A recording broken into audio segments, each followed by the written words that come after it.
Hey everybody, welcome back to the Quest for the Bestest. It's the podcast for Backlot Banter where once a year nowadays we get to add a new film to our list of the best picture winners of all time, which is actually all of them now because we've seen and gave a score to every single one of them. Today, if you've been living under a rock, if you did not watch the ceremony, of course, one battle after another won the 2026 Best Picture Award at the Academy Awards the last weekend. Paul Thomas Anderson took home an Adapted Screenplay Award, and it was a director. Yeah.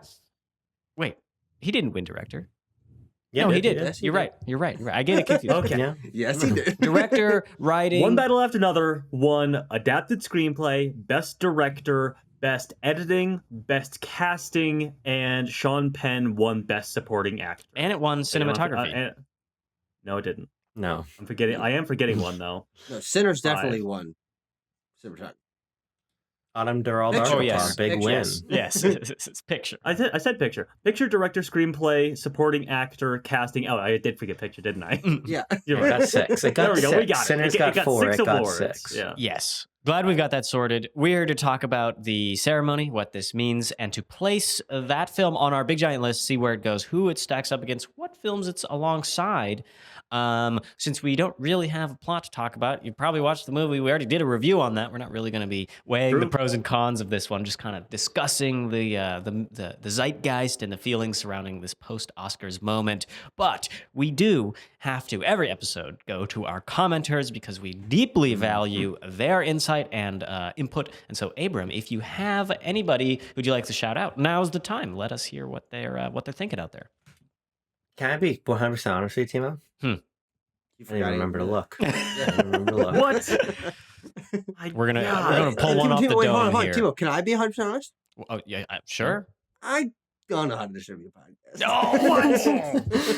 Okay, hold on. I got the community tab open. Hold on. Here we go. Community tab is open. All What little nuggets of truth and insight hath the community tab wrought?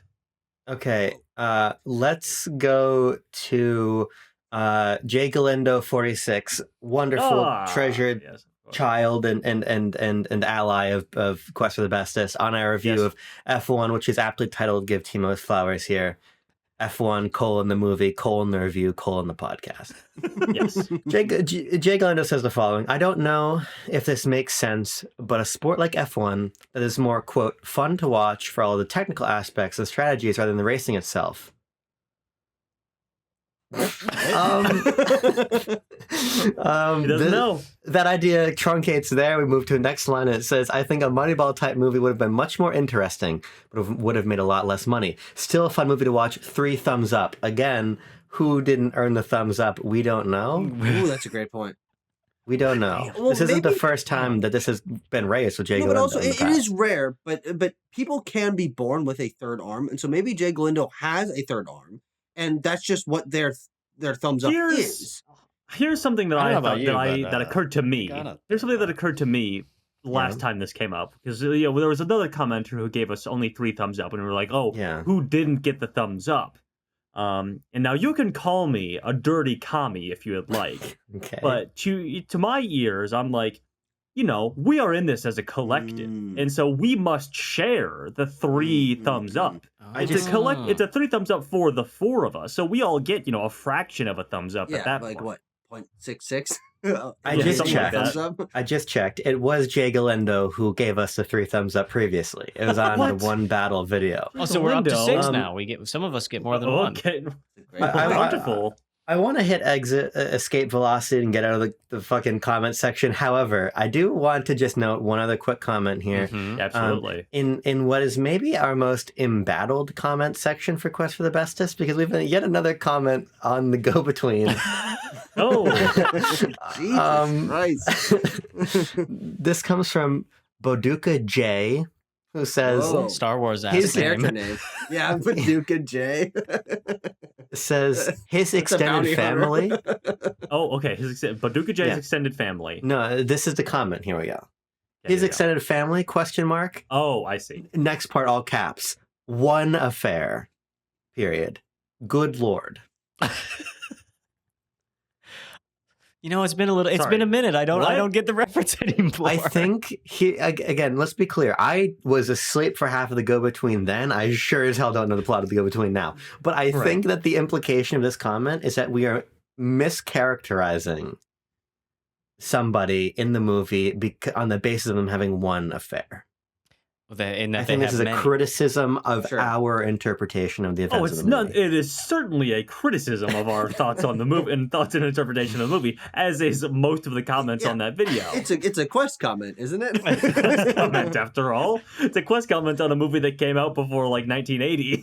But you know, that's fine. That's we like them anyway. We like them anyway. You know what? Were we perhaps a little flippant about the Go-Between and maybe didn't understand it? Who knows? Apparently. Who knows? Yeah. Now, maybe we should go back to it. Maybe a re-review. How's about that? There was an idea that like we talked about a long time ago of like a request, which is kind of funny. Sure. Yeah. But I think almost out of principle, under no circumstances can we ever talk about the Go-Between ever again. No, we'll have to be like in our 60s or whatever the average age of Go-Between commenter is. Yeah, but then the average age of the Go-Between commenter is going to be 120. So we're going to have an uphill battle our entire lives with this movie. How old do you think we One are, battle Timo? after another over here. Yeah, speaking of an uphill battle, what about another battle after uphill battle? See, this is a great episode because there's not actually a goal for this. We're just kind of like, hey, you know, they got to add it. You know, we'll give it a score. We just started. We don't say it's a great episode just yet. We've just started. I think we worked really hard to get all the nominees covered. We did a lot. Yeah. We worked wicked hard. We get to cut loose a little bit. Now we're luxuriating.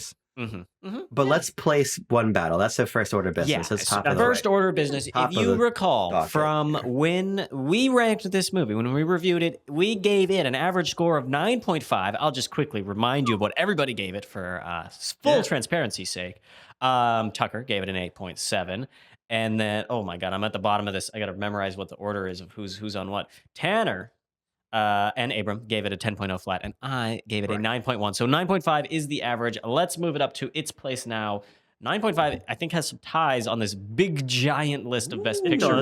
We only get a couple of ties. And now 9.5 actually splits, at the bottom of the 9.5s, splits two movies that are related in title and stars, and one's a sequel from each other. It would be Godfather Part 1 above One Battle right now, and Godfather Part 2 below it. Godfather Part 1 has a 9.5, Godfather Part 2 a 9.4, and so one battle after another. Remains to be seen whether it goes above Godfather, above Titanic, the other 9.5 scoring film. No, Titanic is kind of a 9.6. So there's really only one debate here. Godfather versus One Battle After Another. But the number, in case you were wondering, 9.5 gets to spot number 6 on this gigantically long list of movies. Or 5. We got to do a tiebreak. We got to do a tiebreak. It could be at 5 or 6. There's 100 movies on this list right now, including because there's a couple extra that we threw in there. Oh yeah, we threw La La Land and Sunrise because we had to. We're having our fun. But who dares go first? Because nobody. Abram, you want to go first versus One Battle versus Godfather? What do you think? Here's what I'll say, and we'll get more into it because we're going to talk about the ceremony.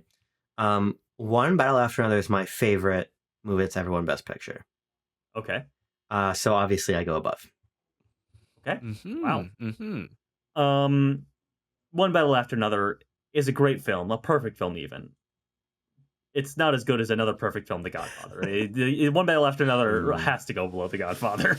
I'm in alignment with Tanner there. I like these films both very much. They both have lots of merits and beautiful film imagery. They both filmed on film stock, but I'm going to put Godfather above One Battle After Another, even though there's something kind of wrong in my heart about separating the two, Part 1 and Part 2. Like they're right next to each other on the list. Actually, but I'm gonna go with my true. Does it feel worse than bumping them both down the list? That was the question. Yeah. I can't abide by that. I'm gonna have to put Godfather above. Tucker, what's gonna happen here? I'm gonna put One Battle for Another above. Godfather. Okay. One Battle for Another is in like my 30 or so my ranking of Best Pictures, and The Godfather's in around 50. So you know it's they're both kind of down there, but One Battle After Another, better movie. Here's the thing: we often ask, we often like half-heartedly like, oh well, maybe the audience can litigate the tie, but it's two movies no one's ever fucking seen, so it never works. But this time, for once, holy shit, for once, let's throw this to the audience, because I really think that there is a great number of people who watch this program who have seen both The Godfather and One Battle After Another. I would dare to say yes, Abram. There are a fair number of people who have seen both these movies. I am gonna add a little bit of an assignment too. You can just write what you want. You don't have to.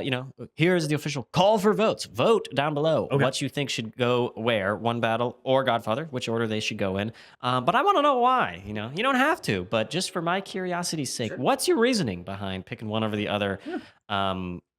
They're both great movies, and by story directors too. So it's hopefully it's a little bit fun to choose and not quite an onerous task. But what I can't wait for 25 years from now when PTA makes his Megalopolis. God, I can't wait for it. we can only imagine what that's going to be like. Now I want to pass it around the horn. I want to start with Tucker. What do you think? What do you interpret the meaning of the Academy picking Paul Thomas Anderson's One Battle After Another to be the best picture this year, 2026 out of all years? And how does it kind of fit into your general understanding of the best picture winners as a big, giant 100-movie long list? I think that there are two reasons why I think this movie won. Outside of kind of the obvious, which is that people really like it. I mean, that's basically true within a year of basically any movie that we're talking about. But I think and I think this is really what we're going to dig into, and what we dug into in our review is sort of the political turmoil that this movie represents at a time in American culture when that is very, very prevalent, and frankly, actually in global culture. And this movie represents that. It kind of feels like it could be at any point in time of representing the rebellion against structure and the corruption within structures of power and things like that. I think that really resonated with people, and that's why I think that's one of the reasons why I think it won Best Picture. And I also do think that there is, as happens on occasion, the career narrative for Paul Thomas Anderson, who's been nominated a number of times with his films for Best Picture and has been putting out excellent work for over 20 years at this point. But this is just a moment of like, all right, guys, it's been a long time. Let's check our watch. It's time to give him the award. And so I think that sort of synergizes in a great way to really make this movie that was easy to rally behind from a number of different perspectives, because you have a incredibly respected auteur behind the camera, and in front of the camera on the screen, you have themes and topics, and as well as stars that people really, really like. And so I think this is kind of like that full package makes sense for the moment winner.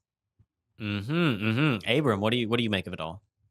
Yeah, I mean, I really don't have anything to add. I have to be honest. I think that Tucker really clocked it, but I really do think a big part of this is Paul Thomas Anderson's career. But I think it's also important to note that this, in my view, is a deserved win. It's not strictly a career prize. It is. That's a lot more common for an acting prize, where it's like, that's not their best work, but But they've done a lot of good work in the past. Yeah.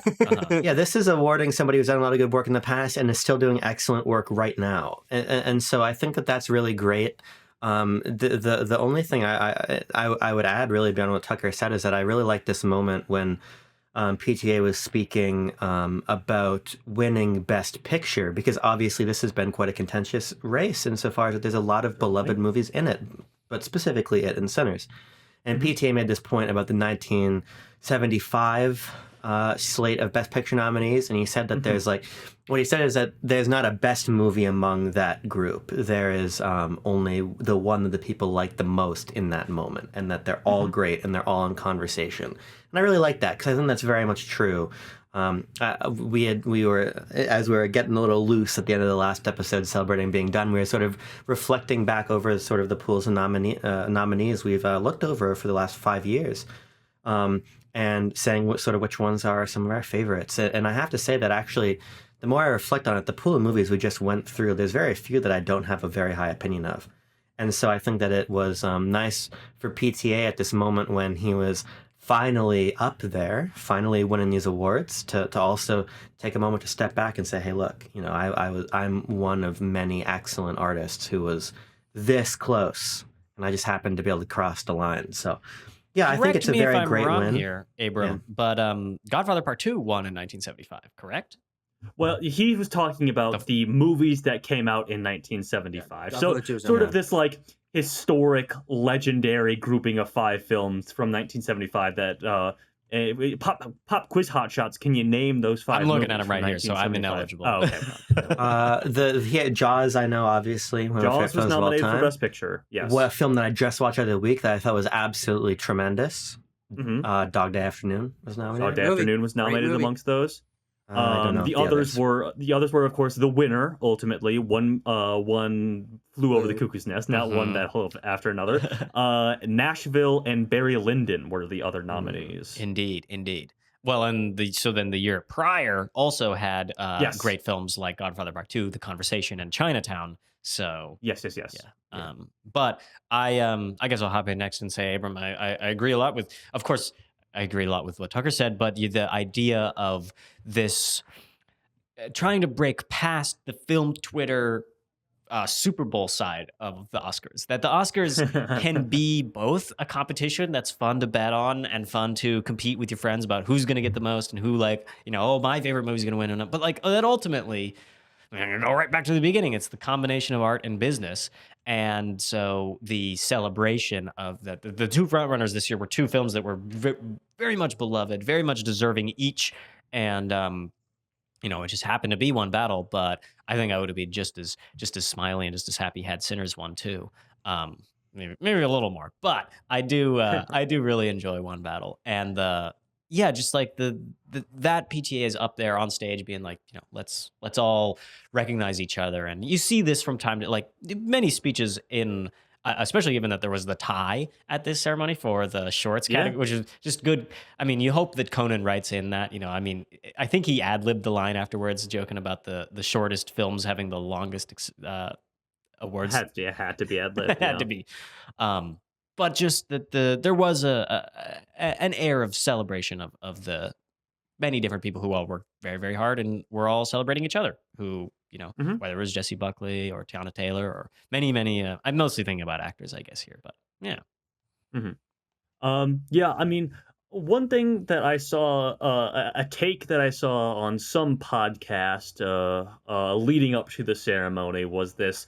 In dissecting, ultimately who will win in the race, sort of this 2-horse race in Best Picture, was somebody saying that Sinners is the most timeless film to be nominated in that race, while One Battle After Another is the most timely film nominated, and that's kind of a succinct way of putting it. Succinct to the degree that when I hear something like that, I feel like it's kind of feels a little bit pat, a little bit putting a too neat of a bow on it potentially, because I'm like, Sinners is, well, obviously it is in conversation with a lot of black artistry and black history and stuff like that. Like, is Ryan Coogler making a statement ultimately through a period vector about black artistry right now? And One Battle After Another is, of course, adapted from a book written in 1990 about 1980. Recounting the events of like the 70s. Sure. So I'm like, it's a little bit too neat to say something like that, but I think on face value, it seems like a very approachable way to think about this film, or, if we want to talk about One Battle After Another, especially.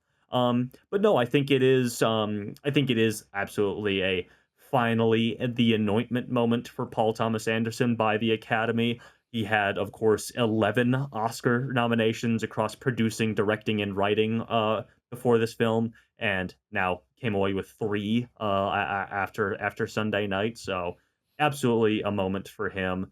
And he had an assemblage. This sort of gets to like this film won the inaugural casting award. So that's also something that has under its belt. It has a great assemblage of faces that people are unfamiliar with, who feel like great finds that will be movie stars for years and decades to come, like Chase Infinity, some historic story movie stars already, some of the most respected actors of their generations, Leonardo DiCaprio and Sean Penn, and then discoveries, like real off the street raw discoveries that are in these character actor roles. Like the interrogator guy was actually a military interrogator. Like it's like that sort of stuff is so fascinating.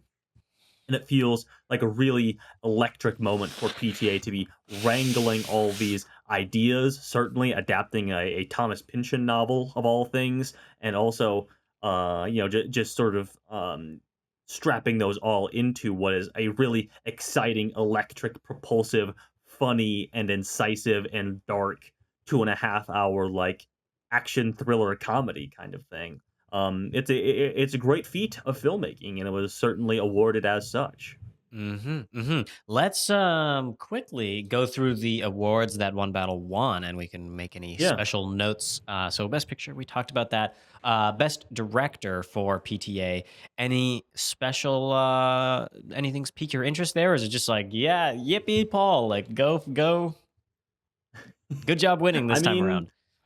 He basically has kicked off this discourse that I'm sure it happens every so often when a person like him wins, when a filmmaker like him wins, that is like, okay, PTA's off the list.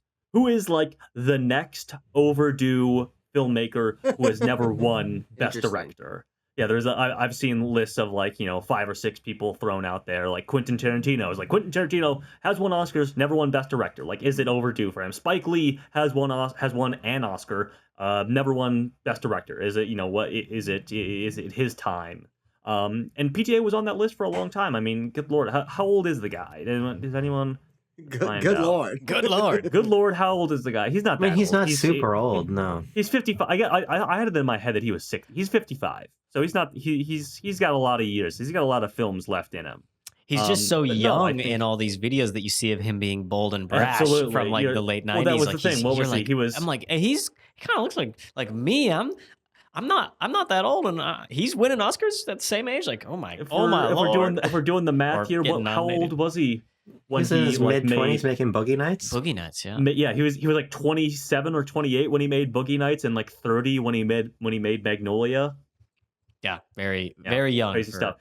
But yeah, it was never tapped on the, it was never tapped, was never knighted by the Academy for those amazing films, because he was kind of looked at as like, all right, pal, yeah, like we see you're doing your thing, you're breaking into Hollywood. What you're doing right now is perhaps a little too boundary pushing, a little too cavalier for the 1990s Academy, but you just wait your turn, and you keep doing stuff like this, and we'll give it to you. And it finally occurred with one battle after another.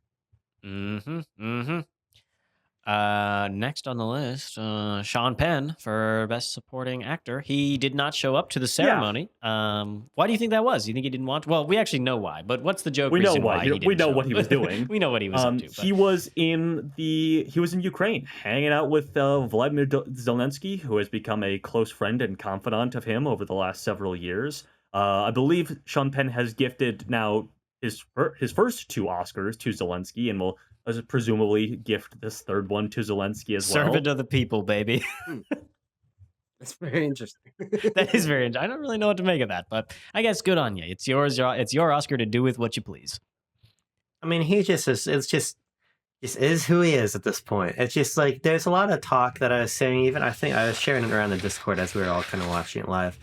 This piece, I think, from Variety being like, oh, Sean Penn, please come to the Oscars. Yeah, making it this sort of like decorum thing that I just don't, that he obviously doesn't care about. No. And I don't care about either. It's just like, I think that his performance is fine. Well, actually, I think it's actually quite great, but I think the win is fine. It's awesome. He's a great actor. I mean, Lockjaw's dynamite. It's a dynamite part of that movie, but it's just like, I'm not like outraged or particularly interested in his absence. No, it's just like, this is just an old crazy guy now. Yeah.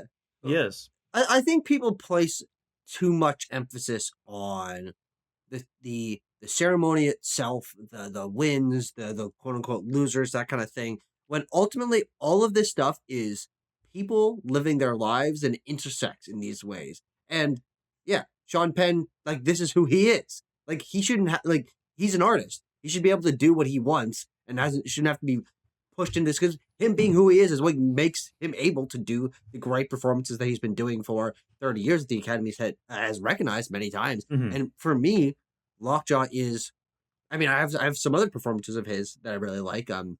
Dead Man Walking is another one that I have a particular affinity for. But a Lockjaw is probably going to end up being like my defining Sean Penn performance in my mind, and one of my favorite supporting actor nominations, because it's one of those characters that sticks with you. That to me is emblematic of a great supporting performance. Stellan Skarsgård being nominated it was a great performance for him. He's arguably leading that movie. That's a little bit cloudy, but like I don't know how much I will end up remembering specifically Stellan Skarsgård's character. Right when I think back to Borg, of course. Great role, great performance, but he melts into that movie, and I think that for me, a supporting performance is someone who has lesser screen time but really captures your attention and stays in your memory. And I think that Colonel Lockjaw for me is going to be what I remember about this film. Of course, among other elements, but it's one of my favorite supporting performances that has won the award, and so I'm very, very pleased with it. And I know you're a 10. Actually, let's talk about you. I've heard some people talking about his win and this performance especially because the trajectory of it was really interesting. Where the movie comes out and everyone's wowed about it, and everyone's basically pouring over and praising everything about it, and then that dies down and we start getting into award season, and it is honestly Benicio del Toro who comes out as like the early when the movie comes out, everyone's like, oh goddamn, Sean Penn, you gotta be the winner out of this thing. But like as critics groups who are always sort of like the Kickstarter of the award season, they start giving their supporting actor award to Benicio del Toro, who's also amazing in the movie, obviously. But then people are like, "Oh, okay, are we pivoting away from Sean Penn and we wanting to recognize Benicio del Toro, who is doing like who has less screen time than Sean Penn in the movie, is doing like more goofy, sort of aloof work in the movie, more than Sean Penn's like growly, sinister, ridiculous character." But then, things just start wrapping back around right around the time that the actual televised award ceremonies start happening, where Sean Penn is only at one televised awards show this season, the Golden Globes, where he smokes indoors, is captured on defiles California law. Is blasted on stage by Nikki Glaser for doing so, and then does not show up to any other televised awards. And those awards, those major ones that he does not show up to, the SAG Actor Awards and the BAFTA, he wins supporting actor of both of those, and just continues to be absent and yet dominant enough to win the Oscar. But to that end, the question I had for you guys is, I've seen people sort of now put this up with like these defining 21st century best supporting actor villain performances, and I wanted to know how you would rank them potentially, or if you put them in the same class as you're talking Javier about Bardem, I was going to be like a Javier Bardem, No Country for Old Men, and the one that people always throw out as part of this class is Christoph Waltz as Hans Landa in Inglourious Basterds. Heath Ledger, yeah. And I would say also J.K. Simmons in Whiplash. Oh, sure. Well, I think people are more talking about like classical movie villains, like not J.K. Simmons being like an abusive teacher, but more like, we're talking about a hitman, I would consider a Nazi. that a bad thing, personally. Well, is it as bad as being a Nazi death captain or a hitman? I'd say no. The difference is, so slight.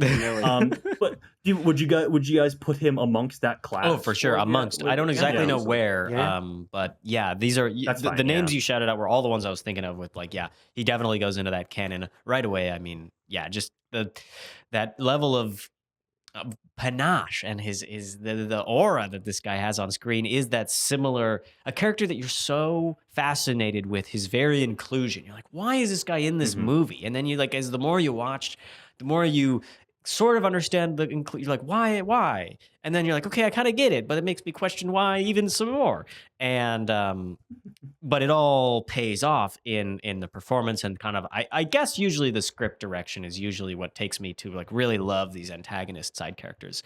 And so I mean, right along, I'm thinking like right up with Javier Bardem from No Country for Old Men. They just have this it's like sinister but the calmness to it, the intelligence of the man, like those are the kind of things that I think really create a compelling antagonist who isn't really we're always hanging out with him kind of character in the film. Right. Much more like Leo is. We're always hanging out with Leo in this movie. Like Lockjaw and Anton Chigurh both sort of performed with a very specific, there's very specific presence in the frame. And Hans Landa Bardem too.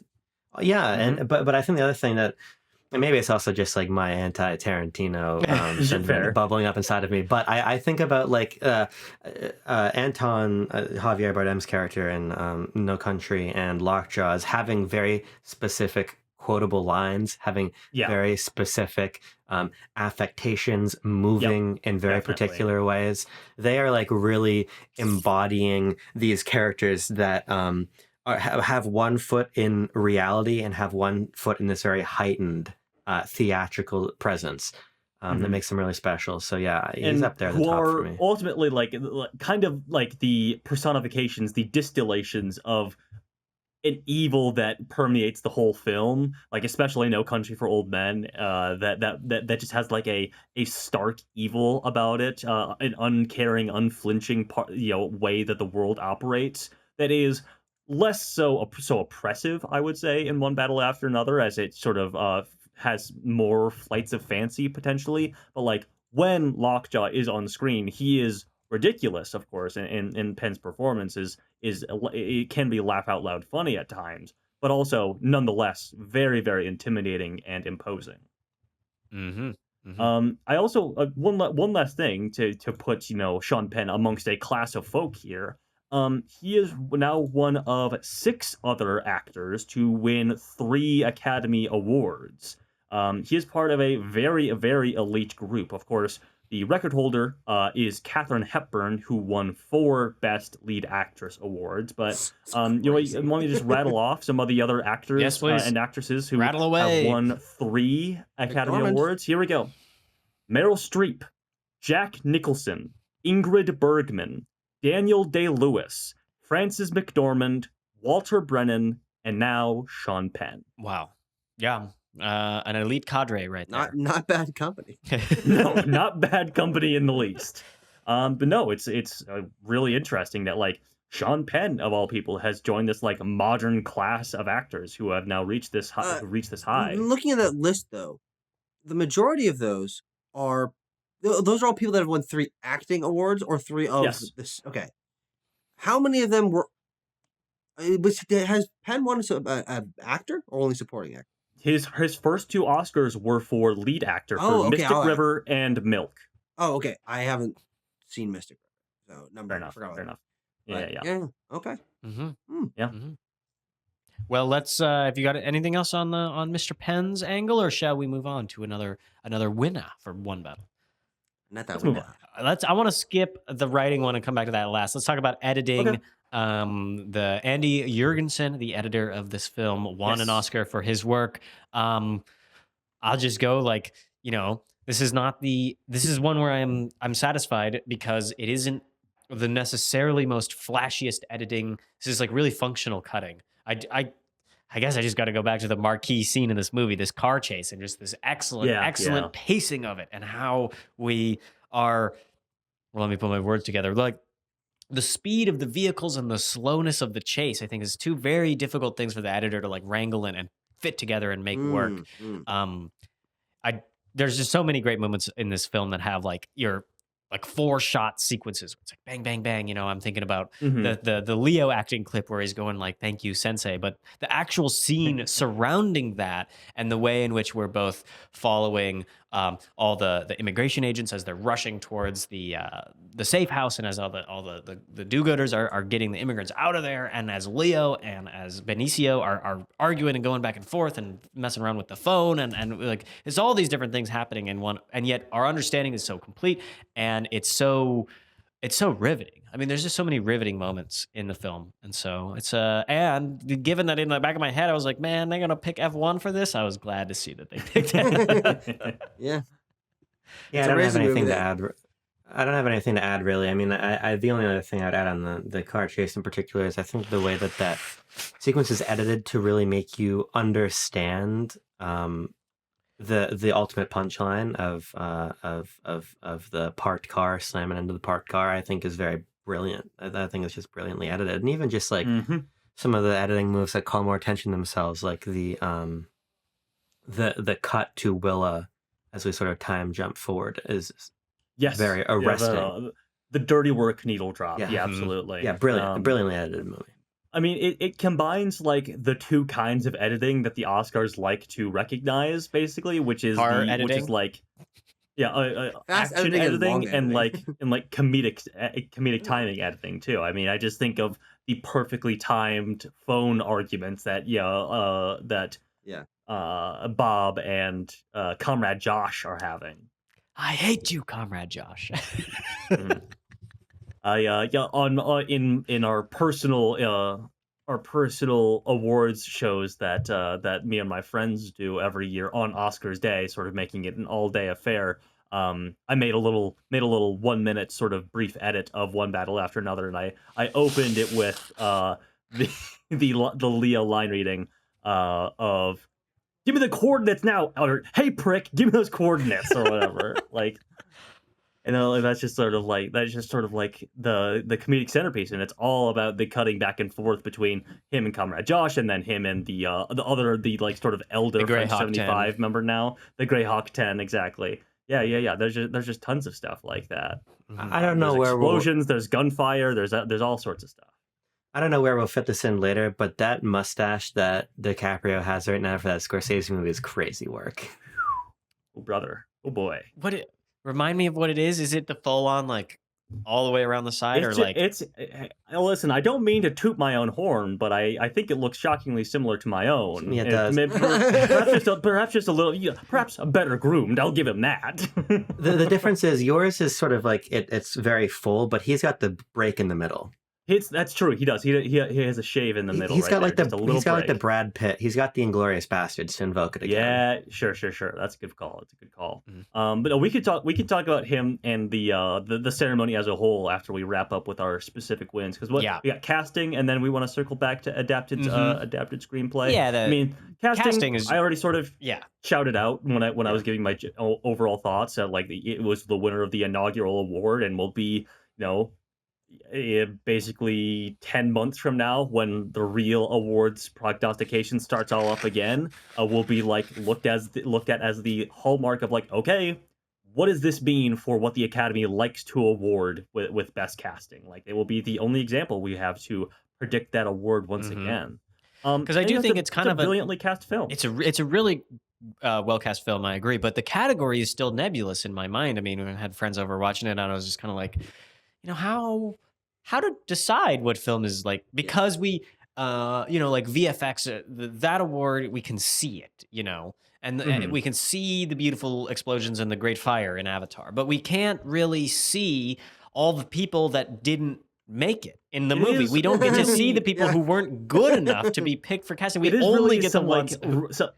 One of the most sort of backgrounded aspects of the film that they've decided to award is the casting of it.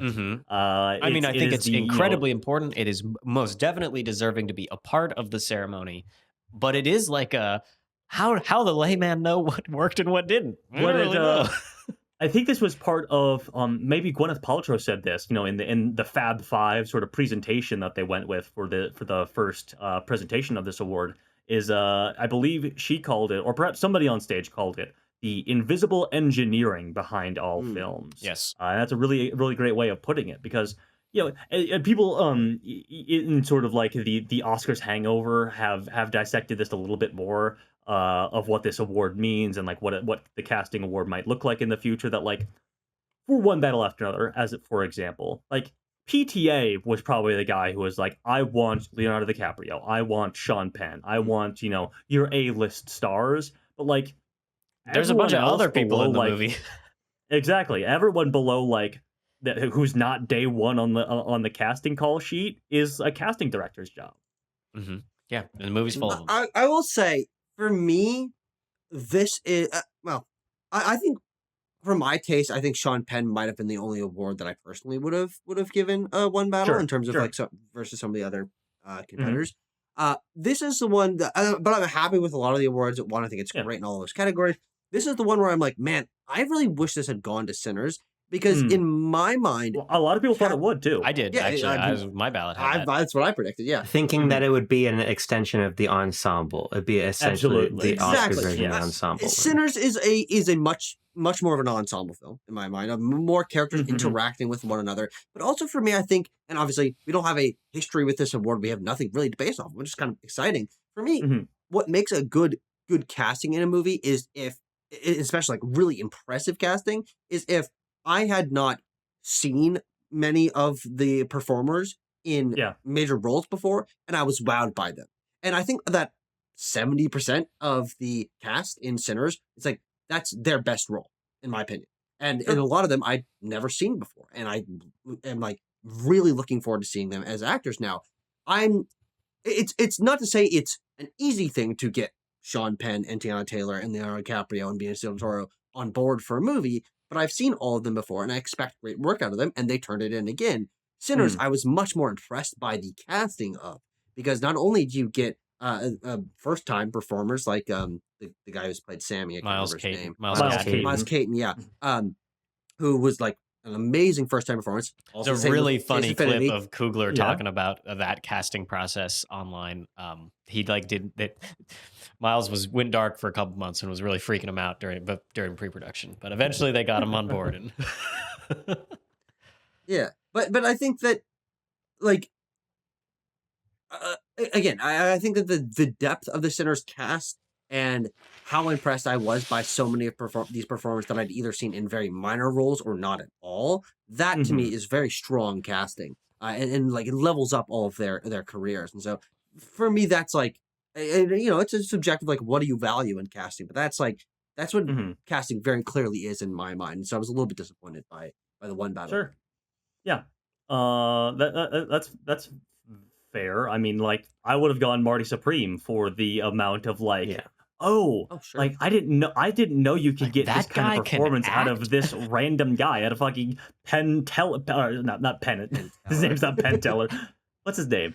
Teller or Penn.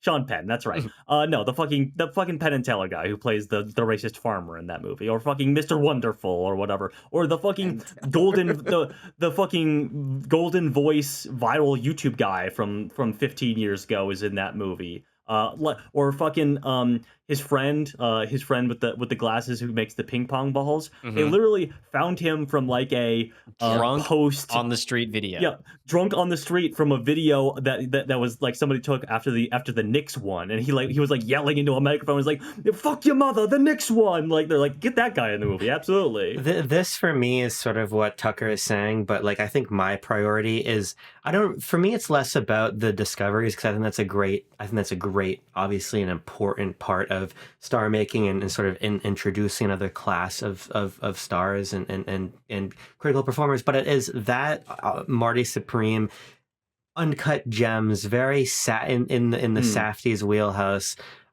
idea of the casting director not only finding these unconventional people, but then knowing not only are these unconventional choices great, but that then Josh Safdie can get something very meaningful out of them. I think that's like that setup and spike that to me makes the Safdie's movies so awesome.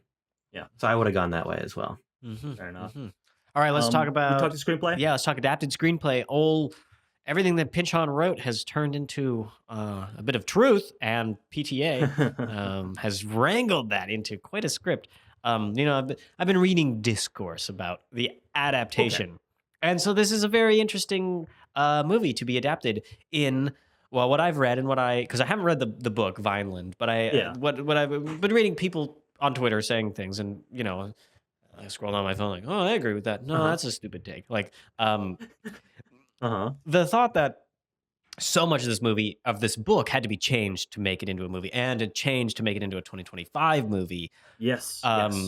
Just the level that, like, the give and the take that I was reading, that, you know, the house that they live in is actually not that different from the book. It's really pretty similar, and really just like, you know, created this environment that was on the page, and yet all the elements of well, I don't know. I should shut up before I speak into something I completely don't know anything about. But that I think it's just quite a feat to have a very inscrutable book become such a watchable movie, and one that is about so much relevant and important shit. I am I don't know. I always sort of bristle at a lot of adaptation discourse because I feel like a lot of it is above all concerned with like fidelity to the original source material or being the guy who knows the original source material and can actually the integrity of the adaptation, which and all that I find goofy. Doesn't really matter that much when you're watching a movie. What matters is the movie that you see. Yeah, I think it's really goofy. I mean, we're in the middle of that right now with Dune Part 3. All kinds of Herbert knowers are like, "Oh, you're not ready for what's going to happen in the movie," and I'm like, "Brother, I don't think you know what's going to happen in the movie because I think they're going to write whatever the script needs." And I think that part of the strange thing about the way that screenplay is split up in the Oscars is that the bar to, and this was a discourse around Barbie most recently. The way that you are penalized and put into adapted screenplay doesn't take much. It doesn't take much. So to me, I don't know. I think that One Battle After Another is just an astounding screenplay. And if it had been 10 screenplay nominations, just a pool of 10 in my fictional world where we're not making a delineation between adapted and original, I would still go this way. I think that whether you're talking about the depth of the script or, as we did for half of that review, the quotability of that script, I think it really is dynamite. So for me, this is a very much deserved award.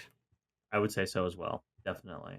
And yeah, I mean, even if you want to factor in, however much you want to factor in the actual act of adaptation, like, also impressive. Like, this book is not about, this book is written, as I mentioned, in 1990 about Reagan's America in the wake of the revolutionary and radical 70s, and PTA had to take all those bits and bobs and interpolate them for a pseudo modern setting, basically. And interpolating the bits and bobs. Exactly. A question that must be reckoned with. But no, I mean, it's a fucking immaculate screenplay from from soup to nuts. Whoa. Chock full of them too. Let's move on to the ceremony as a whole. What are your wider impressions? I guess I'll lead and be like, this is a remarkably tame Oscars. Nothing all that crazy. If the craziest thing that happened was that the shorts got a tie, like nothing really crazy happened at this show. Yeah, absolutely. Yeah, you're absolutely right. No, I think that's a great point, Timo. I think especially in the political moment that we are in right now, I think a lot of people were sort of shocked by how tame it was, and that there was, even in the context of people giving speeches, like no major like flare-ups or or prodding or anything from that standpoint. I mean, of course, they got to him. They got to every single winner. They got to him. They're like, you can't do this.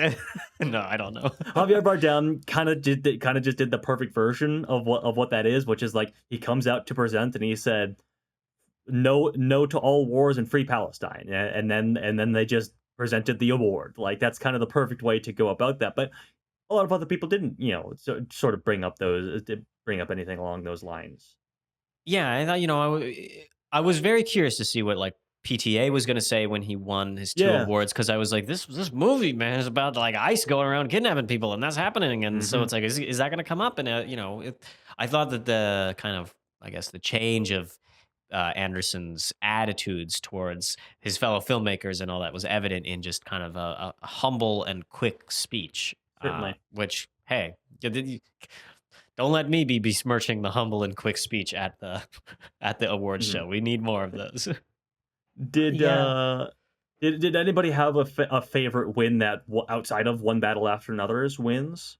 Yeah, obviously for me it was Autumn Durald Arkapaw winning. Cinematography. Sure. Yeah, definitely. Another it's a historic win. She's the first female DP to win the award in the nearly 100 years of the Oscars. But that's also just such an immaculate and beautiful movie. Yeah. That, this is an award that foremost I'm hyped about because it's excellent work, and then secondarily is for obviously the landmark achievement that it is. And the landmark moment represents. So I thought that was super awesome. I thought she gave a super cool speech. So that was definitely my award highlight. Also, downstream of that, and this is something I saw the following day, but with Arkapa's win, there's now been a woman win in every non-gendered category at the Oscars as well. So, that's good. Yay, yeah, that's good. That only took 2 forever, but yeah, only took. Well, bro, yeah, for sure. But anybody else, or did you have another one, Abram?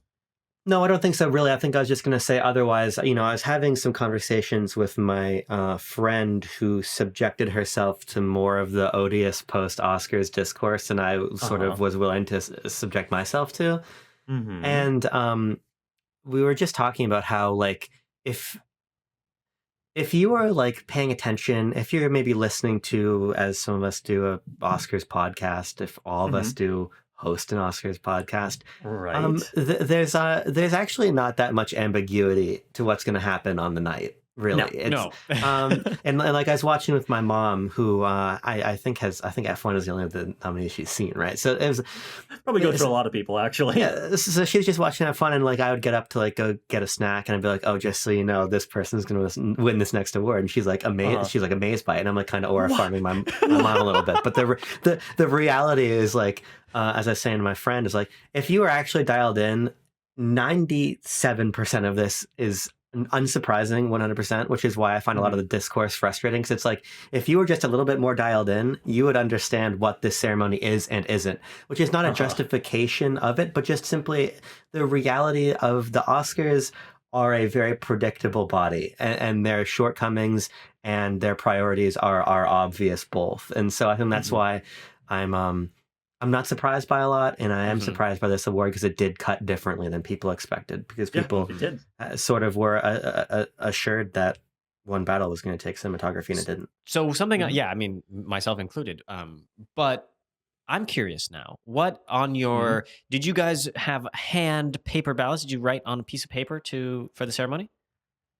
I went 20 for 24. 20 for 24. It's your ultimate question. This is my ultimate question, Tucker and Abram. I'll reveal 17. I didn't do one. 17 I don't do one. Because I was putting way too much faith in Sinners. I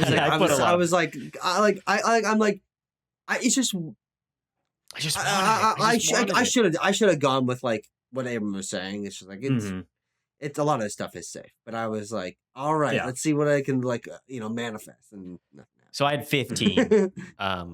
15, sure. And it was, my bread and butter was in the technical stuff where I was like, Frankenstein is going to win costume design. Like, Frankenstein is going to win. I did get all 3 of those Frankenstein ones. And my dad was like flabbergasted when I was like, all right.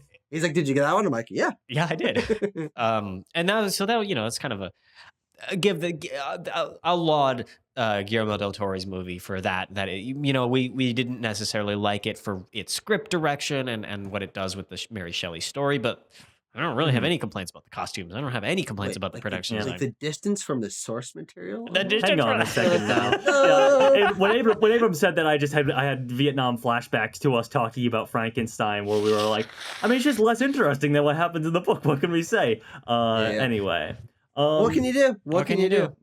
Yeah, so not a lot of. I mean, I was completely unsurprised when F1 won for sound, as you guys heard me go on about last time. It's just like, okay, fine, whatever. Fair enough. Not happy. Yeah. I have a huge grievance with the award show. Okay, now hang on a second. Are you about to bring up the big bugbear, the big stink? Probably not. Oh, okay. Probably not. Yeah, you're about 4,000 times more connected to this. Well, no, this. I mean, if it was, it's sort of like the number one piece of discourse going into the Oscars. I felt like. Sorry, what is it, Abram? No. I was sick to my stomach as they humiliated Grogu multiple times during the telecast. Here's what I was thinking about during that. Grogu's real, right? Okay, but he is sitting there. Was there like a puppeteer hanging out underneath the seats the entirety of the show? Yeah. Well, so here's what's interesting. The video that Disgusting Film went around after they humiliated him in public in front of a live audience of millions. They kidnapped him. They kidnapped him. Oh, that's right. They kidnapped him. They fucking kidnapped Grogu. They had the little Grogu puppet on like the cushion, and you lift that whole thing off. So presumably they had somebody sitting like in the ground under where his seat was. But you bring him as a big guest, give him a great seat. you cut to him several times, and you're just making fun of his physical abilities. Yeah, because his arms are too short to clap. He can't do anything about it. He looked so distraught. He was sad. He wasn't even like trying and failing. He was just like, it can't be done. I won't even stoop that low. You want me to stoop that low? I'm not gonna do it. Conan was yelling at him. Clap, Grogu, clap. Yeah, just insulting him for no reason. He's just trying to be here to celebrate movie making. Yeah. Sure. Promote his movie. The synergy is rich with this one. Yeah, very good. So Tanner, I doubt that's what you wanted to bring up. No, I mean, should we talk about Michael B. Jordan and Timmy? Should we talk about Best Actor? Sure, briefly. This is our only opportunity. I suppose Say now or forever hold your peace. So, Michael B. Jordan won Best Actor over Timothy Chalamet, who, I don't know if you guys had heard, who was for months and months and months, basically an entire year, the presumed winner of this award, and it basically fell apart in about 6 weeks, I would say. And I don't know, what do you guys make of that? Like, is this some? It's like, did he shoot himself in the foot? Is it? Yeah, or what do you guys make of the falling apart of the whole campaign and what ultimately resulted? Because I have my take, but I'd like to hear what you guys think. Not many more people are secret Timmy haters than let on, I think is what it is. Woo! Sure. I think that it is.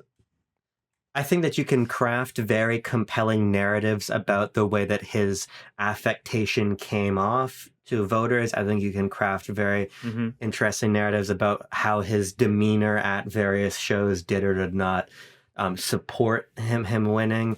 For me, I think that I ultimately subscribe to, above all, the idea that it's just not time for him yet, and that it was time for Michael B. Jordan, who has had this incredible career, who gave an awesome performance, is in a string of one of many two awesome performances in a string of many dating back decades at this point. He has an incredible career. He's an incredible star, and he's like 40, right? So it's 39. Yeah. 39. So they gave him the Oscar, and so, like, personally, as much as I love Timothy Chalamet, I also am a huge fan of Michael Jordan. So I can't be too disappointed by the win, and I also just can't be too surprised because, like, Timmy is what, 30 maybe? 31. He turned 31 in December.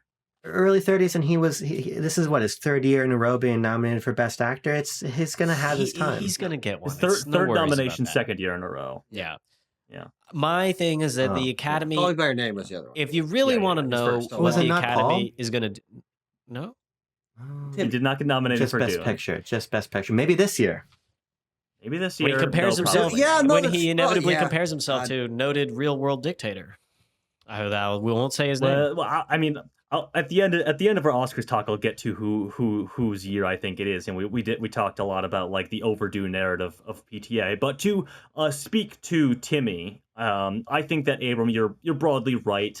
I think that, you know, at our Oscars watch party, our friends Sam and Joe, who are huge fans of Marty Supreme, basically came up with the line of Timothy Chalamet was too good at acting and convinced people that he was actually a piece of shit and that he was actually like that, and that's why they didn't like him. But, you know, there's been plenty of people who have talked about, you know, he worked all this persona up to, like, sell the movie very successfully. Is, like, one of the highest grossing A24 movies, made over $100 million, like, unabashedly a hit now. And that he just couldn't right the ship in time for the award season, I suppose. He couldn't, you know, erase those comments, erase that persona from the public consciousness. And I'm not the first person to draw this connection, but I'm gonna go down the road now anyway. I think they're going to Leo him, I think, is what is going to happen here. And right now, Timothy Chalamet, who is, you know, is 31 years old, is, like, one of the defining movie stars of his generation. Sorry, not one of the defining movie star of his generation, if we can be honest. Has several hits under his belt and several more, innumerable more upcoming, most likely. Is dating Kylie Jenner, of all people. He's in his Leo pussy posse era right now, is what that is, where he is, like, you know, he's in his what? Sorry. So, for people who don't know, in the late 90s and early 2000s, Leo and several other actors of his generation were in what was purportedly called by them, but also like in tabloids and stuff like that, the Pussy Posse. It basically just meant like every night they were fucking going around LA or New York or whatever. They were going to clubs. They were staying out till 3 a.m. They were sleeping with supermodels, and they were like, "Look at these guys. They're the movie stars of right now. But gosh darn it, they're acting too crazy and They're wild immoral. out there. They're immoral, I say." And it was mostly just like they were tabloid fare. Basically, anything that like Leo and like Tobey Maguire was in that group. Like anything that they got up to was kind of like, oh, some scandalous stuff coming from these young baby-faced guys who light up the movie screen. And Timmy's just in that era right now, where now it's anything that he does, anytime that he's spotted out in public with Kylie Jenner, it becomes a trending thing on Twitter. Anytime he speaks in this room that I used to work in at UT campus, yeah, exactly.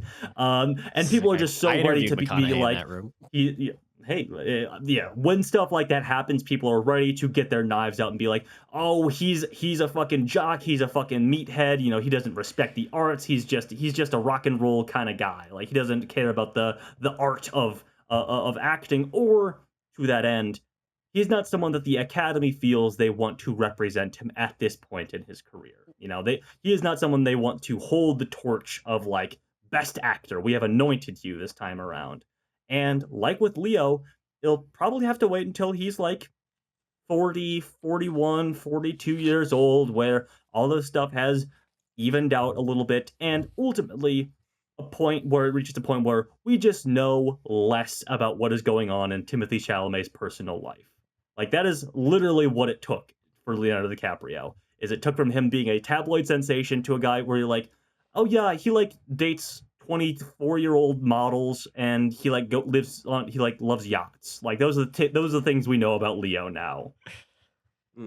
So, well, that is my take on. I think this is a fucking crazy conspiracy theory.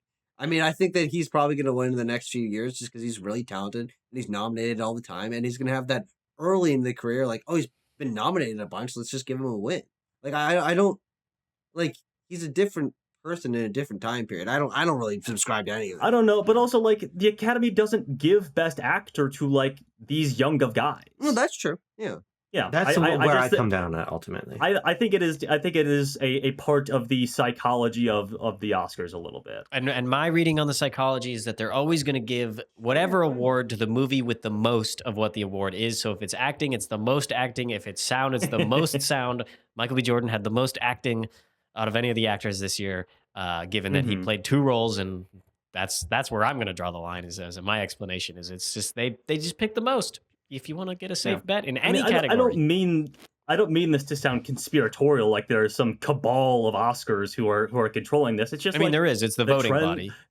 Well, yes, but they're not getting together. They're not convening in fucking downtown LA under the Man's Chinese Theater in their hoods and robes or whatever, and templing their fingers and saying, Timothée Chalamet was spotted with Kylie Jenner, and so we must not give him actor until he is 40 years old. It's just like, until they are married, until they are handfasted with child. It's like, if you just want to simplify it, yes, exactly. If you just want to simplify it down to he is not old enough, or he is too braggadocious, and there are Timmy haters, then that's what it is. But if you extrapolate that thinking out a little bit, then that's kind of what the Academy or the tea leaves indicate.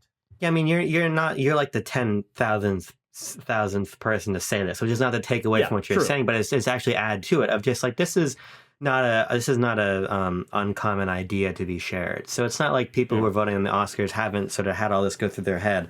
I think I ultimately just am like, the quality of the work is there, 100%. Yeah, certainly. And so I think he should have won. Yeah, and here's the thing. Here's what I'll say. And when I said that at our Oscars watch party, my girlfriend Anna turned to me and she sort of looked at me like sacrilege, where she's like, I'm moving on tomorrow. Well, because she's like, well, I don't get, like, she just sort of had this question that was like, he's playing a narcissist. Like what do you guys see in this that like I don't? Which is an opinion shared by some people on this very Discord call, I would say.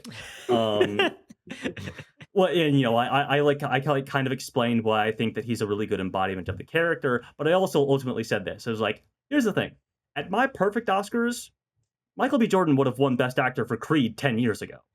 Like that's it. He would have had his Oscar. It would be collecting dust right now. Leonardo DiCaprio for The Revenant. Oh, hell with that! What an interesting parallel. Of course, yeah. Well, he didn't lose. He wasn't nominated. First of all, he should have been nominated. But yeah. If we can sort of pivot sort of out of the conversation and wrap up and think a little bit about the long horizon prognostication going forward. Mm-hmm. If I may, I mean, if I think that I don't know. I feel like I'm not so sold on the whole like Return of the King, Dune 3 idea. I don't think that's going to happen. I think Dune 3 is going to be too weird for it to be Return of the King. I still don't think it's going to be too weird because I just don't think it's going to be that faithful to the book. We don't know what's going to happen because it's not even called Messiah anymore. Like but the point being, like, hey, I don't think that movie is going to win Best Picture. I think the movie will win a bunch of texts as the last two have. You want to give it something above the line? Timmy for Paul Atreides? Yeah, why not? Why or the hell not? For director. Villeneuve has not been. Villeneuve was not nominated for the first film or the second film as a director. Crazy crazy. So he will definitely be nominated. Though, again, I teased it a little earlier, and so I must say, this year was the PTA narrative, PTA overdue. All I gotta say is, he's in a little movie called Digger, where apparently he's got lots of prosthetics on. Timothy Chalamet. No, sorry, Tom Cruise is who I meant by TC. He's in this movie called Digger. It's made by Alejandro Iñárritu, who the Academy loves. His last one did so. Oh wait, Tucker, Bardo was a nothing dump on Netflix and still got like 2 Oscar nominations. I think. Really? I forgot about that. Yeah, it got cinematography and maybe like international feature. Well, but so anyway, Cruise is coming for it. Yeah, I would say Cruise might be in the hunt for this coming year. All right. We will just have to see. We will just have to see. Any other prognostications? Just cinematography, Tanner. Just cinematography. Okay. Yeah. Long range prognosticating. Yeah, I don't know. Grogu maybe supporting. Grogu best supporting Grogu. Pedro for lead. Well, unfortunately, like with Sinners, that we just have an early year breakout this year with a film that everybody likes and is loving and is really excited about. And it has just a rock and roll sort of central performance. The Bride, I'm sure you guys have heard of it. Oh yeah. I would just look out for that one to be an award season titan. Oh, Tanner, you're obviously, but aren't you?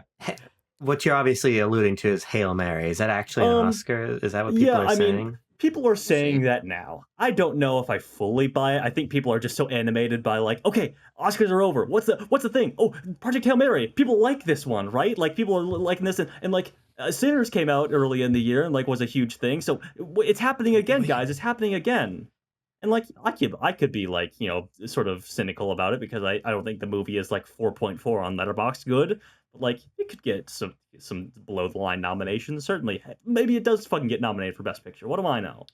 It also has a 4.4 because they're letting any Tom, Dick, and Harry go to an Amazon early screening, and if you're self-selecting, go to that. You're giving this movie a 5 on Letterboxd. That's a fair point. There also were just like 1 million early screenings, just like all across the nation. Oh, I thought my computer froze. Well, no, it's me. I don't know what's going on. We're good. Okay, we're back. Shall we wrap this up? Spin the wheel, find out what's next, get back to our regular damn dirty business of talking about Palm d'Ors, a whole different world. To reiterate, we still do have to have the audience litigate if One Battle After Another is better than The Godfather. So. Yes, please let us know in the comments. And now, drum roll, please. We shall. Oh boy, it's been a minute. I know. It's been a minute. That we gotta dust off that wheel. It's like we spend the first quarter of every year doing these Best Picture nominees, and then we get to go back to whatever we've been working on before. I almost forget how to do it, to be honest. But here we go. Back to Can. Here's the spin wheel. Tanner, will you do us a favor? Sing a song. I gotcha. Wheel, what's your deal? Give us a movie that makes us squeal. Is it on digital or is it on real? Wheel, what's your deal? Hopefully we get a real famous one, a real good one. Well, the number is 4, so that... Ooh, we're going way back. That might be something. Number 4. What's it going to be, Tanner? Okay. Oh boy, okay. Here we go. I love the Palme d'Or show. So we are, of course, returning to one of our favorite years, the 46 awards. 46 awards. Hey, I got the wrong sheet pulled up to cross reference. So just give me a moment. But it is amongst that early batch of winners, of course. Let me find it. There it is. Yes, the 1946 awards. This is a film from. I think it's the butt slap. Real country. What the hell? This is a Russian film. Okay. From the 1940s. Shout out to OK to RU. We might have a little trouble tracking this one down. So this is directed, of course, by Friedrich Emmler. It stars such classic Russian film stars. Sounds like the kind of guy that Timo would have read a whole novel or about. He'd be like, "Oh yeah, I got 6 of those myself." Yeah. Punch him in the face.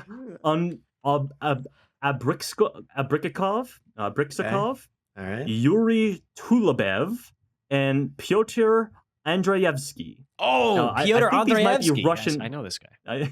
Just kidding. You know Pyotr Andreevsky? No, okay. I was like, he's not bad at anything. Wait, we got a Pyotr and a Yuri in the Russian movie? Yeah, we got a Pyotr, a Yuri, an Andrei, an Alexander, a Nikolai. Any Leonids? What's the movie called? What is this movie? I've been trying to Google. Sorry. The Turning Point. 1945, The Turning Point. Turning Point USSR, let's go, baby. Jesus Christ almighty. It has 560 watches on Letterboxd. Again, quite low.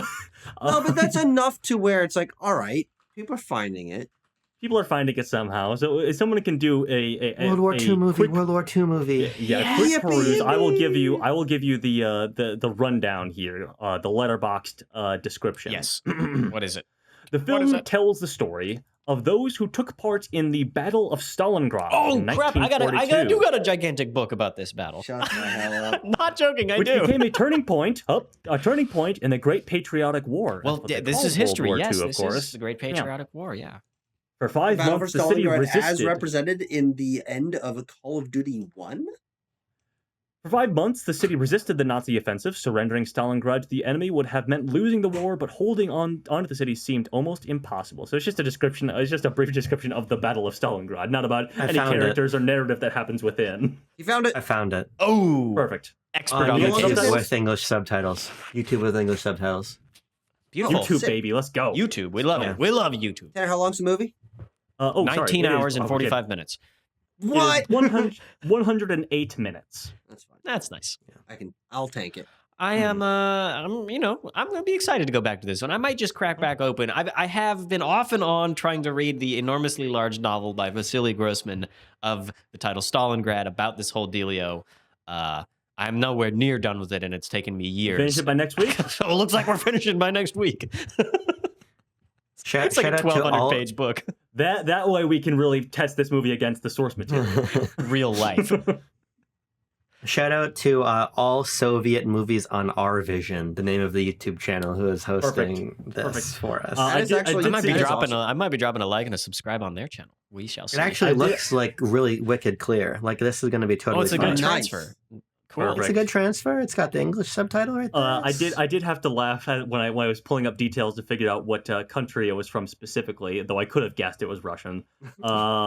That the studio listed on Letterboxd is Len Film. Oh, it's Len Film. It stands for in Len Film. All my homies hate Moz Film. We only subscribe to Len Film.